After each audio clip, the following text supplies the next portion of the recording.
자, 수열 AN이 다음 조건을 만족시킨다 라고 했고 A1은 1이 아닌 양수다.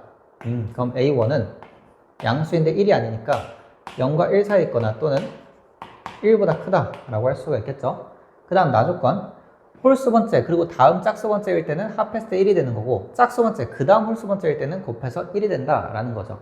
그러니까 결국에는 어떤 항이 주어지면 그 항으로부터 뒤에 있는 항들이 뭐가 될지는 다 더해서 1이 되거나 곱해서 1이 된다 해서 구할 수가 있게 된다는 거죠.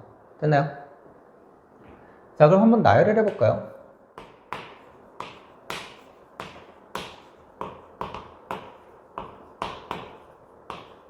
자, 계속 나열을 해볼 건데 첫째 항을 제가 그냥 편하게 알파라고 할게요.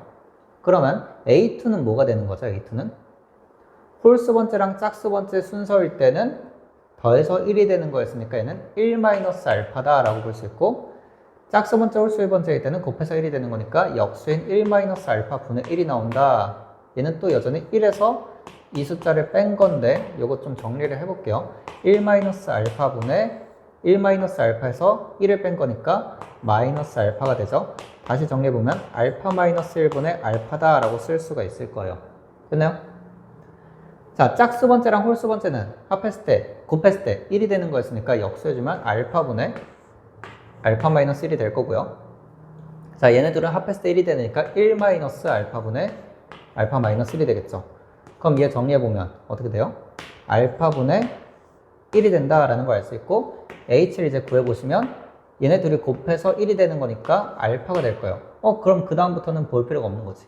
얘가 그대로 나왔으니까 어떻게 되고 있는? 주기성을 가지고 있는 수열이다라는 걸 확인해 볼 수가 있을 겁니다. 자, 그 다음에 주어져 있는 거 보시면 이런 게 주어져 있는데 자, 이거의 의미가 뭐죠? 얘는 결국에는 AN이 양수냐 음수냐로 따라서 나오는 값이 달라지고 있는 거죠. 0 이상이면 얘가 그대로 나오면서 뭐가 된다? 0이 된다라는 얘기고 자, 그 다음에 0보다 작을 때는 마이너스 붙여서 나오면서 마이너스 2AN이 되는 거죠. 그럼 제가 이걸 다 2로 나누시게 되면 결국 음수항들의 마이너스 붙인 값들에 대한 합이 된다는 거야. 자, 그래서 이거는 의미가 뭐다? 음수항들의 합이 얼마다? 마이너스 5가 된다는 거죠. 됐나요?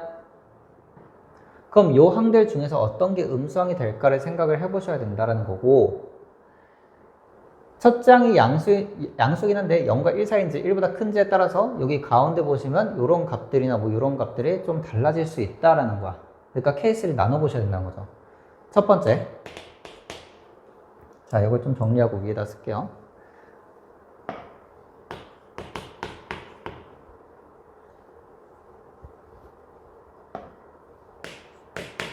자, 이렇게 된 상황이에요. 첫 번째 경우, 어떤 경우? 첫 번째 항이 알파라고 넣었으니까 알파가 0과 1 사이인 경우, 두 번째 경우 어떤 경우? 알파가 1보다 큰 경우로 나눠보도록 합시다.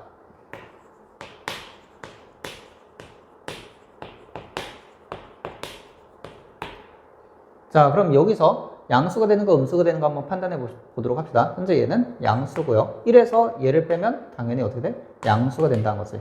그리고 1에서 0과 1 사이를 뺐으면 이 값은 뭐예요? 0과 1 사이에 현재 0과 1 사이 숫자를 역수를 했으니까 이것도 양수인데 정확히 말하면 1보다 큰 수가 되겠죠. 1에서 뭘 뺐어요? 얘를 뺐어요. 1보다 큰 수를 뺐어요. 결국 어떻게 된다는 얘기예요? 얘는 음수가 되겠죠. 음수를 뭐 했어요? 역수를 했어요. 또다시 음수가 될 거고 그 다음에는 1에서 1 뺀 건데 1에서 음수를 뺐으니까 양수가 될 수밖에 없겠죠. 실제로 알파가 양수니까 양수분의 1은 양수가 될 수밖에 없어요. 자, 그래서 이러한 규칙을 따라간다. 그러면 현재 주어진 식을 정리를 해보면 요거 음수들의 항들의 음수항들의 합이 마이너스 5다라는 걸 정리해보면 A4, A5 6번마다 반복이니까 A10, A11 그리고 6번 더 가면 넘어가니까 안 되겠죠. 얘네들의 합이 얼마더라? 마이너스 5더라 라고 얘기할 수 있는 거지. 근데 요 합이나 똑같은 거 아니에요? 그러니까 A4 더하기 A5가 얼마다? 마이너스 2분의 5다 라고 할 수 있는 거지. 됐나요? 실제로 이제 A4랑 A5를 여기다 대입시키게 되면 알파 마이너스 1분의 알파 더하기 알파분의 알파 마이너스 1 이 값이 마이너스 2분의 5가 될 거고요. 자, 이 식을 이제 정리를 하시게 되면 알파 값이 나오게 되겠죠. 그래서 통분하시고 2차 방정식 풀어주시게 되면 나올 겁니다. 알파 값은 3분의 1과 3분의 2가 나오게 되는데 실제로 둘 다 이 범위 안에 있으니까 둘 다 된다라고 할 수가 있겠죠. 자, 이제 두 번째 경우 봅시다. 알파가 1보다 커요. 그러면 A1부터 A6까지 양수가 뭐고 음수가 뭔지를 체크해 보도록 할게요. 현재 얘는 양수. 1에서 1보다 큰 걸 뺐으니까 음수가 됐겠죠. 그 다음에 음수에 역수했으니까 음수가 될 거고요. 얘는 여기다 그냥 대입해봐도 괜찮을 것 같아요. 분모가 뭐가 됐어요? 1보다 큰 수에서 1을 뺐으니까 양수. 분자도 양수. 그러니까 양수분의 양수니까 양수. 그리고 그 숫자를 또 역수한 게 A5였으니까 양수. A6은 알파분의 1이니까 또 양수. 해서 A2, A3이 음수항이 되겠죠. 음수항들의 합이 마이너스 5였으니까 14번째 항까지. 자, 다 더하시는데 6번마다 반복이니까 A8, A9 더하기 A14까지 합이 얼마인 거예요? 마이너스 5인 거죠. 근데 얘는 보시면 얘는 A2랑 또 똑같으니까 A2가 몇 개 있다라는 거고 3개 있다라는 거고 A3은 몇 개 있다? 2개 있다라는 거죠. 얘네 합이 얼마더라? 마이너스 5더라 라고 얘기할 수 있는 거죠. 됐나요? 자, 그래서 A2와 A3에다가 이 값들 그대로 넣어주시게 되면 3에 1-알파 더하기 1-알파분의 2 정리를 해보시면 이제 통분해서 정리를 해보시면 될 거고 요거를 만족하는 알파의 값 계산해보시면 3분의 5와 2가 나오는데 둘 다 1보다 큰 수 전제조건 만족하니까 둘 다 될 수 있습니다. 됐나요? 자, 그래서 모든 A1 값들의 합을 구하자 했고 A1을 알파라고 뒀으니까 얘네들을 모두 더하시면 된다라는 거고 모두 다 계산해 보시면 3분의 얼마? 3분의 14가 답이 된다라는 거를 확인해 볼 수가 있겠습니다.